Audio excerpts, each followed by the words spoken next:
Time for you to slay Isabella! 7K Dreamer please.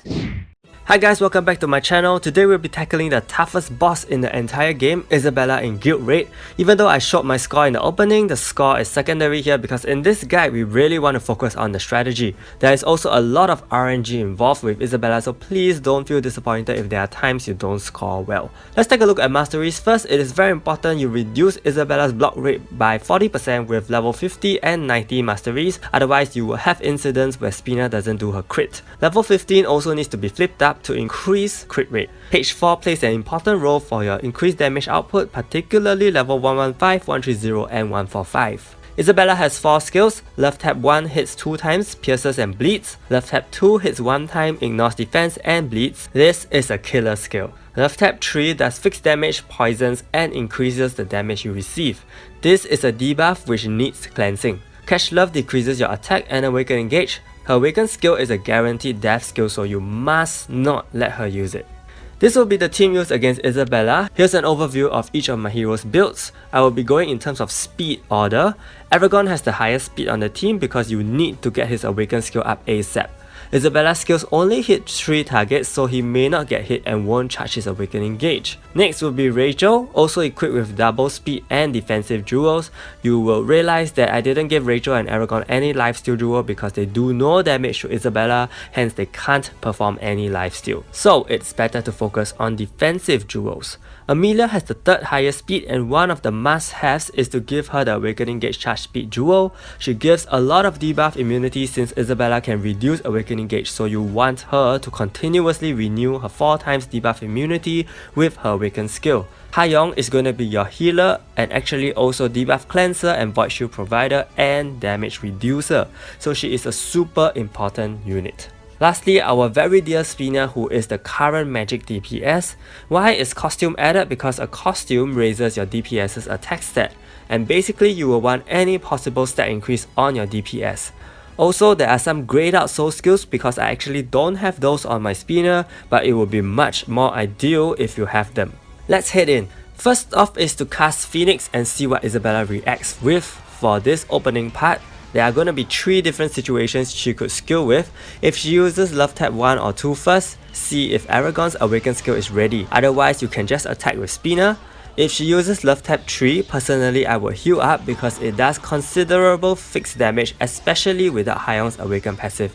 If she uses catch love, like in this case, you must always cast Blaze after to bring your team's awakening gauges up again. Then you need to observe what's next. In my run, she goes with love tap 2, so I end up attacking with Spina.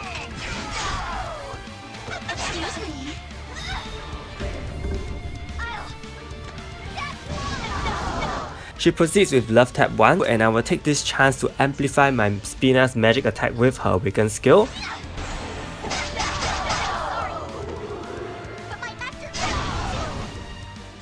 Only when she uses the final love tap 3 do I get my Aragon's awaken skill up. In normal circumstances, you will usually use Hayong's healing skill after love tap 3, but here I chose to use Aragon's awaken skill as priority. Notice that the following skill is love tap 2, and this is a very ideal situation. As I mentioned earlier, love tap 2 is a killer skill, so having Hayong's void shield up before Isabella uses love tap 2 again is very good RNG. From here onwards, you can proceed to spam with Spina's skills, but while doing so, you must always keep your eye on Isabella's awakening gauge. Always use Aragon's skill to reduce her gauge, otherwise it's game over for you.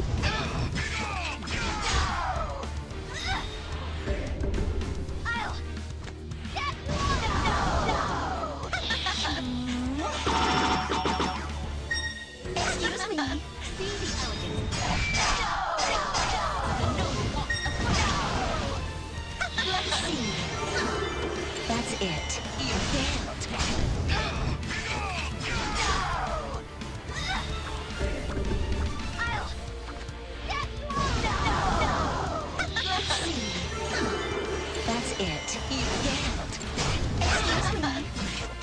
Notice at this point, after she cast Love Tap 3, I actually didn't immediately use Hayoung's bottom skill, but instead I used Spina's Awaken skill. That was when I realized Love Tap 2 wasn't coming so quickly, so I could still delay and hopefully cast it right before Love Tap 2, so that Isabella will not remove my shields with her random speed attacks. Well, sadly it still happened, but in some cases you could use this strategy. Plan your skills by observing her skill cooldown, and if you want to play it safe like me, by reducing her awakening gauge at the 80% mark, by all means. If you like to have a bit more thrill, you can wait till it charges to about 90% before reducing it. The reason why I don't do that is because any speed attack from my side or from Isabella is going to charge the gauge, and these are things you cannot predict. If your hero goes bonkers and suddenly does additional speed attacks and it triggers her awaken skill, that's a dead run for you.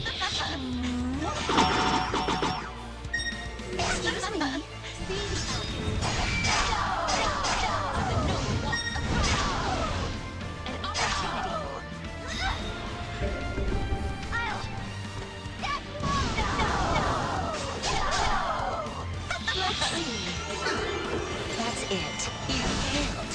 Excuse me. A comforting light for all who need it. Let's see. That's it. You failed.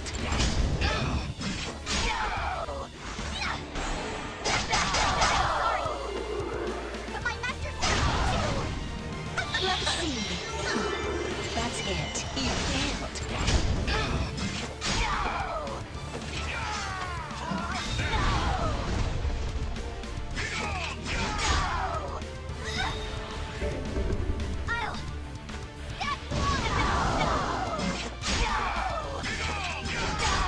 I used Hayoung's top skill over here because there's no other skill I wanted to waste my time on, and this could give Spina her 200% boost again since her awaken skill is not ready, but such opportunities are not common.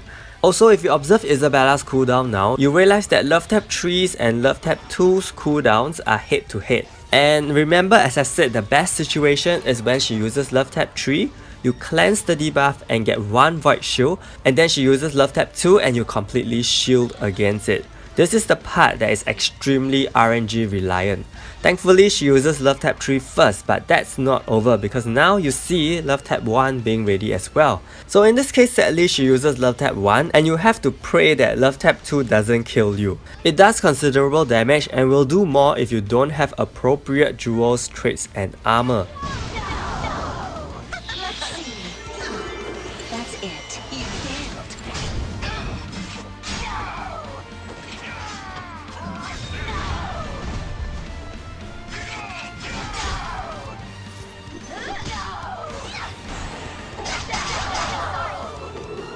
But my master Excuse me.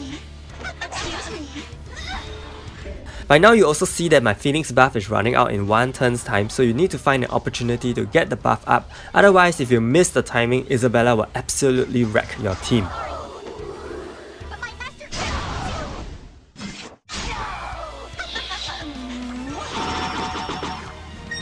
Excuse me.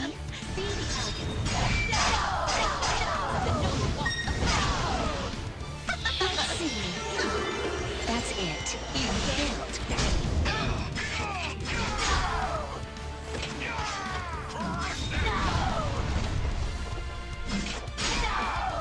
Over here once again, I was super lucky she went with Love Tap 3 first instead of Love Tap 2, but if you saw her awaken gauge just now, there was no way I could risk it and let her proceed with Love Tap 3 without any skill use in between. If she randomly uses a speed attack, she could have gotten her awaken skill ready and it would be over if I don't react fast enough. So what if she used Love Tap 2 first instead? She would have done massive damage to my units, and assuming they don't die, I would definitely need to prioritize healing and forgo debuff cleansing against Love Tap 3. In that case, I will then need to use Amelia's top skill to do the debuff cleansing instead, and that is why I mentioned earlier that Amelia is a very useful unit because she can cleanse debuffs passively and actively as well. Let's see. That's it. You failed. Excuse me.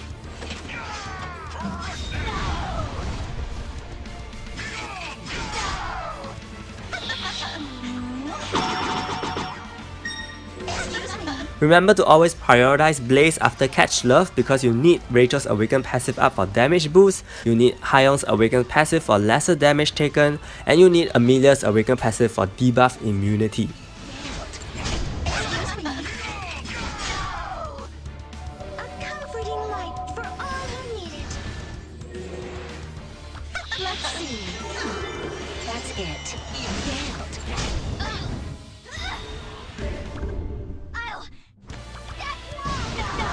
You will see here that when Aragon counters Isabella, it boosts her gauge, and here using Love Tap 1, her gauge increases a lot. So you need to keep an eye for that all the time.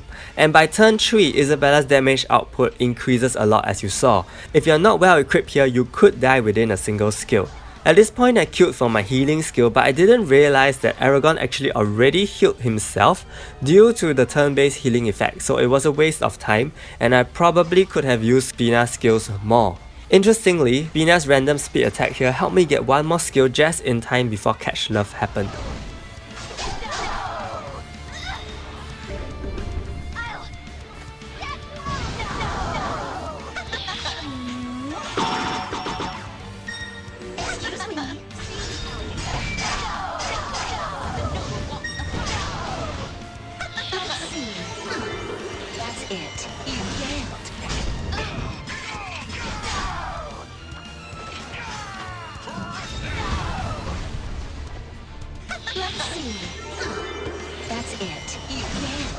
And over here I fumbled. I wasn't really sure what to do after Love Tap 1's huge damage.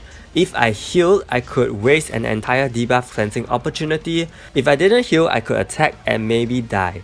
But my reaction time was slow and she went on with Love Tap 3. Thankfully my heroes didn't die. Aragon's health probably was down to hundreds, but I managed to heal and cleanse in time. Again, it is all about equipment and build over here.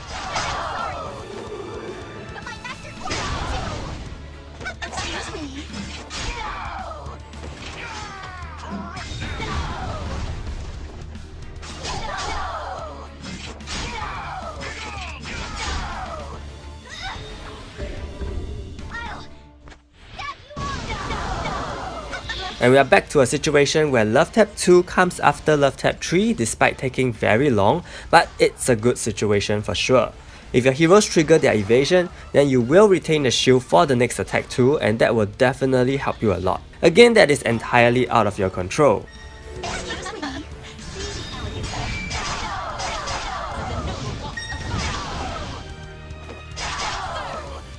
Love Tap 1 finally gets used in Isabella's turn 4 and it does insane damage, bringing my Hyung down to 1 HP. At this point, your goal is to cling on to all hope and skill with Spina because Hyung is basically dead and she died in the worst way via a slap from Isabella. That's it.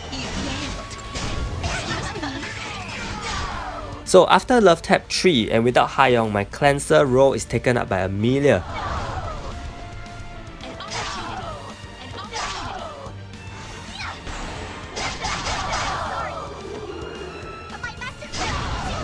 Maybe it is unnecessary at this point because even after cleansing, Love Tap 2 hits you like a truck. Thankfully, she didn't hit Spina and I could do one more skill before this whole nightmare ends. Won't you give me all of it? So hope this video gave you a good idea of how to tackle Isabella. If you face any issues, feel free to ask me in the comments below and let me know if you found the video helpful by giving it a like and subscribing to my channel. Thank you so much and I'll see you guys.